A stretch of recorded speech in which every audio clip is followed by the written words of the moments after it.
വയസ്സുള്ള ഒരു കുട്ടി മരിച്ചില്ലേ, അതിൻ്റെ അച്ഛനും തൂങ്ങി മരിച്ചതാണെന്നാണ് പറയണത്. അപ്പോൾ എന്താണ് ഈ പെൺകുട്ടിയുടെ അമ്മ തന്നെ പറയണേ, ഈ പെൺകുട്ടി ആളത്ര ശരിയല്ല. ഇപ്പം ഈ കുഞ്ഞിനെ അവരുടെ വീട്ടിൽ കൊണ്ടുവന്ന് ആക്കിയാൽ പിന്നെ ഒരു അന്വേഷണമില്ല, ഈ അമ്മ തന്നെ നോക്കണം. അപ്പോൾ ഞാൻ പറയണത് എന്താണെന്ന് അറിയാം, നിങ്ങൾ കാരണന്മാർ ഇതുപോലത്തെ മക്കളാണെങ്കിൽ നിങ്ങൾ കല്യാണം കഴിപ്പിച്ച് വിടരുത്. കാരണം അവരിങ്ങനെ സ്നേഹിച്ച് നടക്കണ ഒരു സ്വഭാവമായിരിക്കും അവർക്ക്. ഒരാളെ കാണുമ്പോൾ അയാളെ പ്രേമിച്ച് പിന്നെ വേറെ ഒരാളെ പ്രേമിച്ച് ഇപ്പം ആൺകുട്ടികളാണെങ്കിലും പെൺകുട്ടികളാണെങ്കിലും അങ്ങനത്തെ സ്വഭാവമുള്ളവരാ. ഒരിക്കലും നിങ്ങൾ കെട്ടിച്ചഴക്കരുത്. നിങ്ങളുടെ തലയിൽ നിന്ന് പോവുമെങ്കിലും മറ്റുള്ള വീട്ടിൽ അതൊരു ഭാരം മാത്രമല്ല.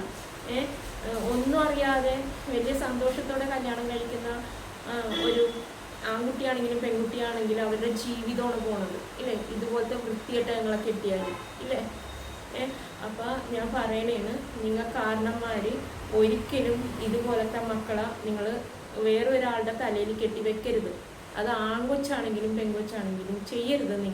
നിങ്ങൾ കാരണന്മാർ വലിയൊരു ചതിയാണ് ചതിക്കണത്. മറ്റുള്ളൊരു കുടുംബത്തിനെയും കൂടിയാണ് നശിപ്പിക്കുന്നത്.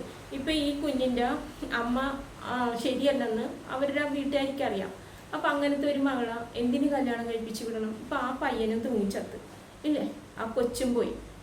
അപ്പം അതുകൊണ്ട് പറയണേ, ഇങ്ങനത്തെയൊക്കെ മക്കളെ ഒരിക്കലും നിങ്ങൾ കല്യാണം കഴിപ്പിച്ച് വിടരുത്. ഒന്നില്ലെങ്കിൽ ചികിത്സിക്കണം, അല്ലെങ്കിൽ അതിന് നിങ്ങൾ തയ്യാറാകരുത്, ഒരിക്കലും കെട്ടിക്കരുത്.